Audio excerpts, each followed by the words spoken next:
TET और CTET को लक्ष्य रख करके अध्ययन कर रहे हैं, यानी संस्कृत भाषा का। तो इसमें हम लोग व्याकरण पे अध्ययन कर रहे थे। व्याकरण में हमने वर्णमाला पढ़ लिया।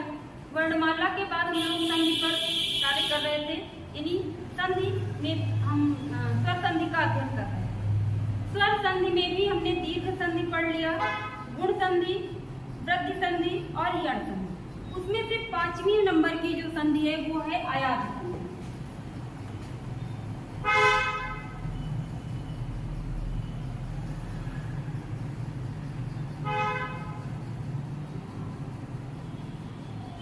अयाद स्वर संधि। अब 5वें नंबर या चौथे नंबर का कोई क्रम नहीं है, लेकिन हम लोग इस क्रम में पढ़ते हैं। जो 3 हमने पढ़ा, यानी दीर्घ, गुण और वृद्धि, वो एक जैसे थे, यानी दोनों के स्थान पे परिवर्तन हो रहा था।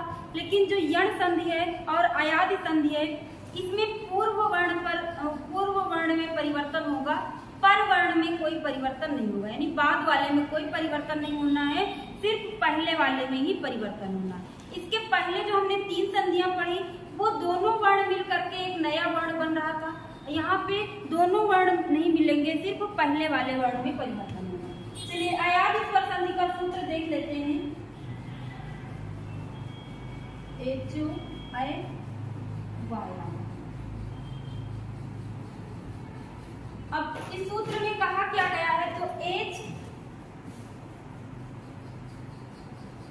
सूत्र को पूरा तोड़ लेंगे। एच, एचो यानी एचा का रूप है एचो, आय आवो, आय आओ, ये इतना सूत्र लिखा गया है। एच आय आओ, आय आओ, पूरा जोड़ के लिख दिया गया, एचो आय वाया। अब यहाँ पे सूत्र पूरा करने के लिए हमको पीछे वाले सूत्र से हमको अनुवृत्ति लेनी पड़ेगी, यानी एच के बाद अच। हमने इको यड़च में पढ़ लिया था, इको यड़च, यानी वहां पे अच आया हुआ था, तो अच की अनुवृत्ति यानी अच को हम उधार पीछे वाले सूत्र से ले लेंगे, तब जाके ये सूत्र पूरा होगा। तो ये ऐसे बनेगा कि एच के बाद, यानी एच प्लस अच बराबर आय और आय। एच में क्या है, एच एक प्रत्याहार है और अच भी एक प्रत्याहार है।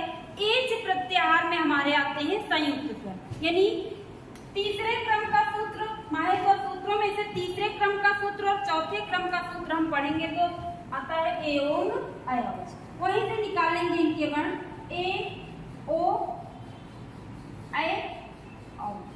ये 4 वर्ण आ जाते हैं एच प्रत्याहार में, यानी एच प्रत्याहार में ए ओ ऐ ओ। इसके बाद कोई भी अच भी प्रत्याहार है, तो अच प्रत्याहार में देख लेते हैं सारे स्वर आ जाते हैं। तो ऐसा कर सकते हैं कि ए ओ ऐ औ के बाद कोई भी स्वर आए, यानी ए ओ ऐ औ के बाद कोई भी स्वर आए, असमान स्वर आए, तो हम क्या करेंगे, आय आओ, आय आओ, ये आदेश कर देंगे, यानी इनके स्थान पे ये वर्ण आदेश हो जाएंगे। इसमें कोई परिवर्तन नहीं होगा, मतलब जो बाद वाला स्वर है वो वैसा ही रहेगा, सिर्फ वो आकर के इसमें जुड़ जाएगा। जैसे ए के बाद कोई स्वर आया, चलिए एक को देख लेते हैं कि इसके स्थान पे क्या होगा। वैसे हम देखना चाहे तो यहीं पे देख सकते हैं, ए के स्थान पे अ हो जाएगा, ओ के स्थान पे अ हो जाएगा, आय के स्थान पे आय हो जाएगा, औ के स्थान पे आओ हो जाएगा। ये इनके जिस क्रम में हमने इधर लिखा है उसी क्रम में ये लिखे, यानी इस प्रत्याहार में जिस क्रम में वर्ण दिए गए हैं उसी क्रम में आदेश वर्ण सूत्र में दिए गए हैं।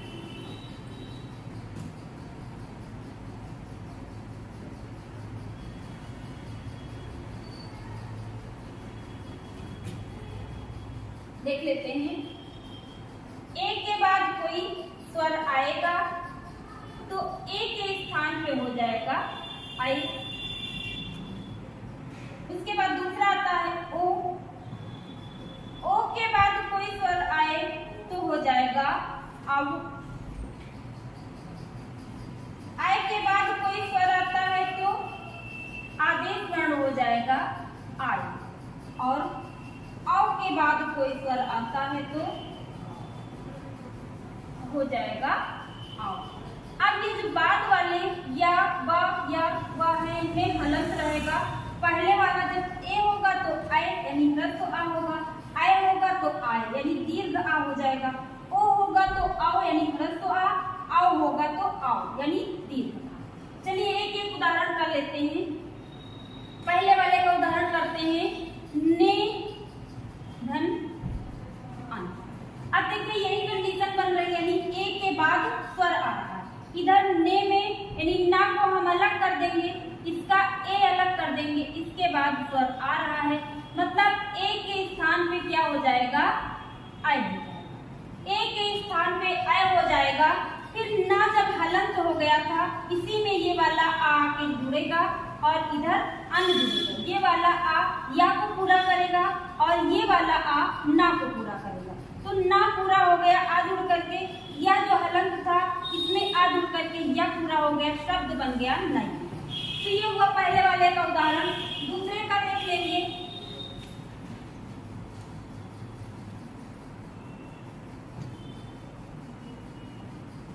दूसरे में क्या कहा गया था, ओ के बाद कोई स्वर आए, तो उदाहरण देख लेते हैं। को धन अन। अब देखिए जैसे ने धन अन आया था तो ए के स्थान पे आय आदेश हुआ था, यहाँ पे ओ आ रहा है तो ओ के स्थान पे क्या आदेश होना है, ओ के स्थान पे आदेश होगा अब। यानी जब पा से हमने ओ निकाल दिया तो पा बचा हुआ, यानी जब भी कोई व्यंजन का स्वर निकल जाएगा तो वो व्यंजन हलंत वाला ही बचता है। यानी पा हलंत बचा और आगे आ रहा है अन। अब इस पा में ये वाला आ जुड़ेगा और वा में ये वाला आ जुड़ेगा, पूरे वर्ण पूरे हो जाएंगे, यानी सारे अक्षर पूरे होंगे, बनेगा पा। इसके बाद अगली वाली कंडीशन देख लेते हैं, आय वाली।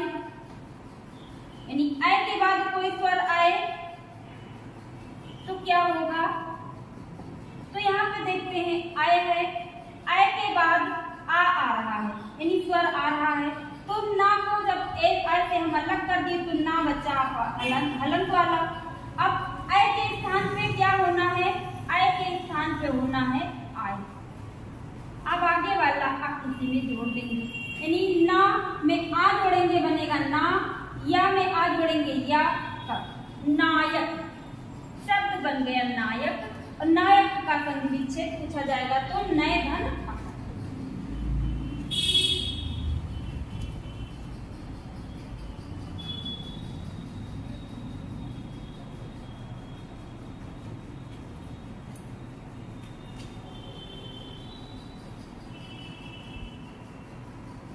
भाव धन। अब देख लेते हैं यहाँ पे औ आया है तो औ के स्थान पे क्या बताया गया, क्या आदेश होगा, तो औ के स्थान पे आओ आदेश होगा, यानी भा प्लस आओ प्लस उ। अब इसी को जोड़ देना है, बन जाएगा शब्द भावुक।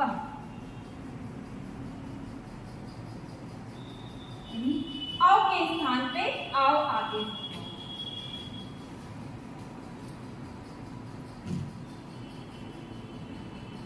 चलिए इसके बाद कुछ उदाहरण हम इनको तोड़ के देख लेते हैं।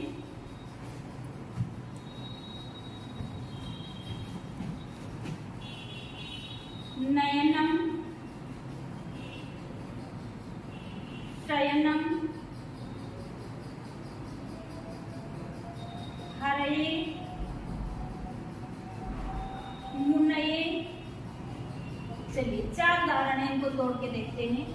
नयनम, अब नयनम को हम तोड़ेंगे तो कैसे तोड़ेंगे, जब आपको आय की ध्वनि निकले यानी आय, तो याद रखेंगे आय किसके स्थान पर हुआ था, आय हुआ था आपके ए के स्थान पे, तो आय के स्थान पे हमको क्या कर देना है, ए कर देना है। ने धन अनम, ने धन अनम नयनम हो गया। यानी अब यहाँ पे देखेंगे खाली ए के स्थान पे या नहीं हुआ। अब जिसने कभी नियम नहीं पढ़ा है, कभी नहीं किया है, तो उसको लगेगा कि ए के स्थान पे या हो गया, लेकिन ए के स्थान पे या नहीं हुआ है, ए के स्थान पे क्या हुआ था, आय हुआ था। क्योंकि जब ना का ए निकल गया तो बचेगा और जब आ उसमें जुड़ेगा तो ना पूरा होगा। तो इस तरीके से नयनम का संधि विच्छेद होगा नेधन अनम। शयनम का शेधन अनम शयनम। हरये का ये देख लेंगे, हरये का क्या संधि विच्छेद होगा। अब ये यहाँ से टूटेगा यानी हरत आय, आय की ध्वनि निकल रही है मतलब एक ही मात्रा लगेगी, टूटेगा तो होगा हरे धन एक, बन जाएगा हरे। इसी तरह मुनये, मुने धन ए बन जाएगा मुनये, यानी ए के स्थान पे आय आदेश हुआ, आय में यानी या में ए लग गया था। इसी तरह मुने यानी ना का ए निकल करके आय आदेश हुआ, आय के या में ए लग गया, बन गया मुनये।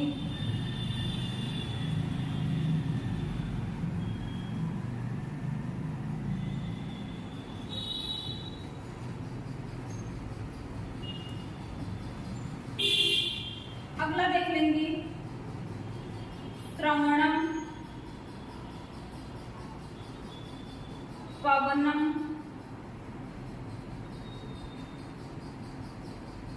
भवनम,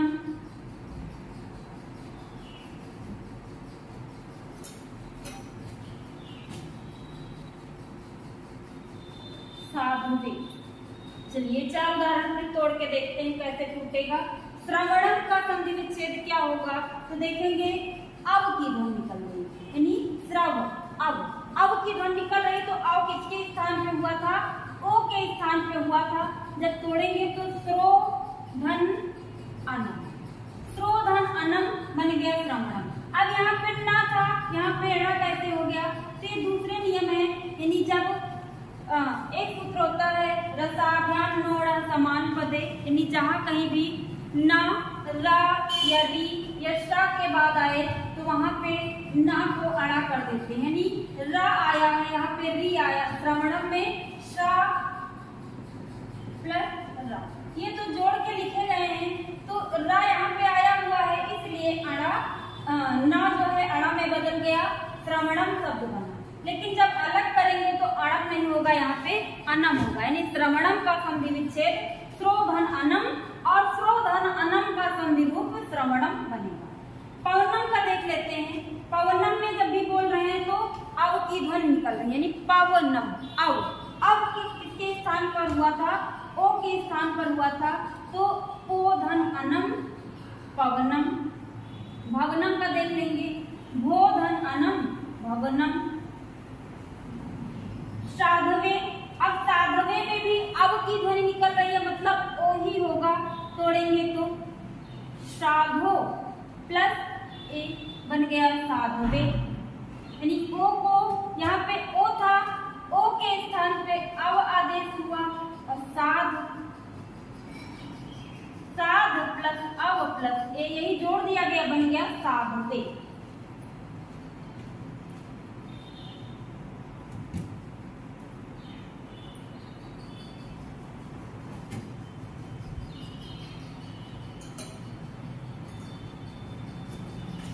अगला उदाहरण देखेंगे दायिका,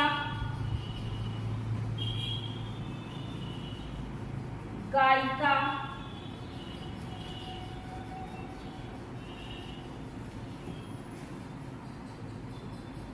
गायक,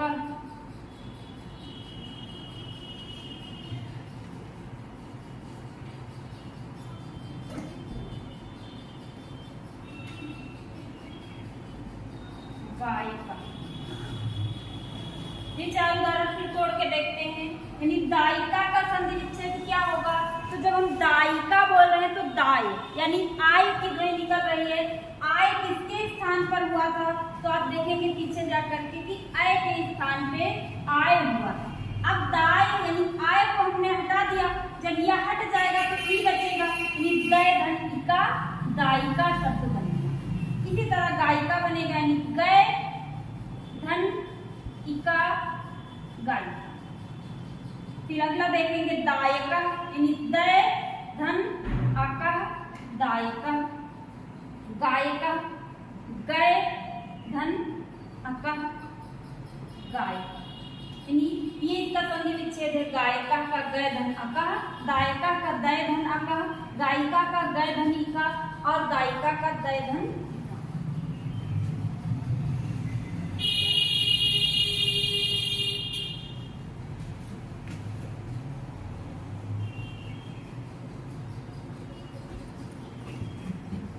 अगला उदाहरण देखते हैं। नावपी, द्वावपी,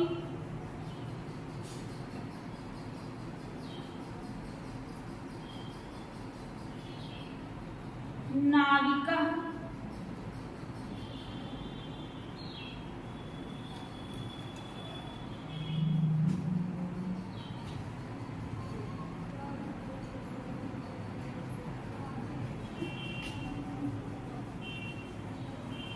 भावुका।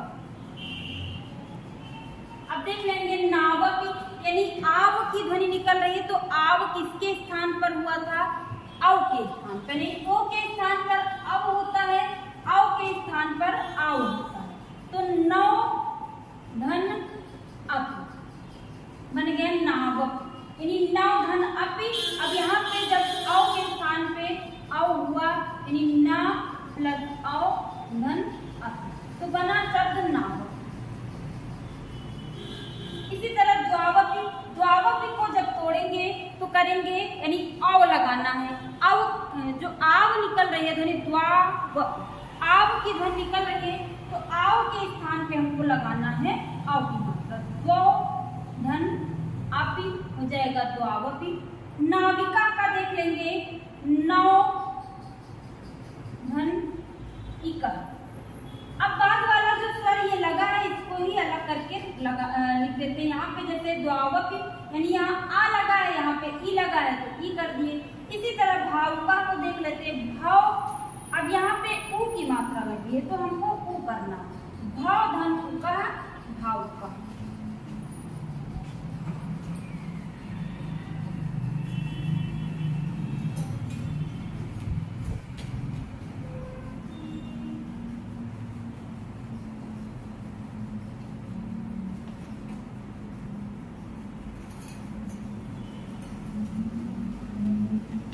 अगला उदाहरण देख लेते हैं। शयाना, शयाना का संधि विच्छेद क्या होगा? शयाना का संधि विच्छेद देख लेते हैं। यहाँ पे आन यहाँ पे लिखा है, यहाँ पे आय की जगह पे निकल रहा है यानी शय, शय आना, तो शय धन आना हुआ शयाना। अब यहाँ पे जब तोड़ेंगे तो होगा से धन आना। अब से का जो ए था, ए के स्थान पे आय आदेश हुआ था और शा धन आय धन आना जोड़ दिया गया, बन गया शब्द शयाना।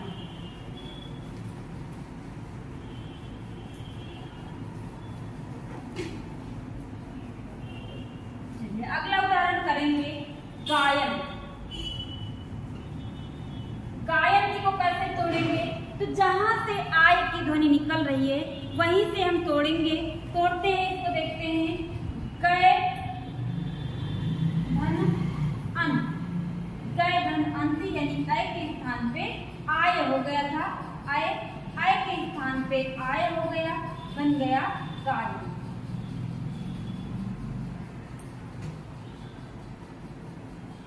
इस तरीके से नियम जान लेते हैं तो उदाहरण कोई भी आ जाए हम तोड़ लेंगे, हम जोड़ लेंगे। यानी नियम पता है तो फिर जोड़ सकते हैं आराम से।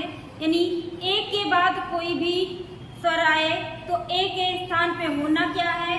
आय हो जाना है। यानी जब हम संधि रूप बनाएंगे तो आय कर देंगे ए के स्थान पर, ओ आएगा, ओ के स्थान पर कर देंगे औ, आय के स्थान पे करेंगे आय, औ के स्थान पे करेंगे औ।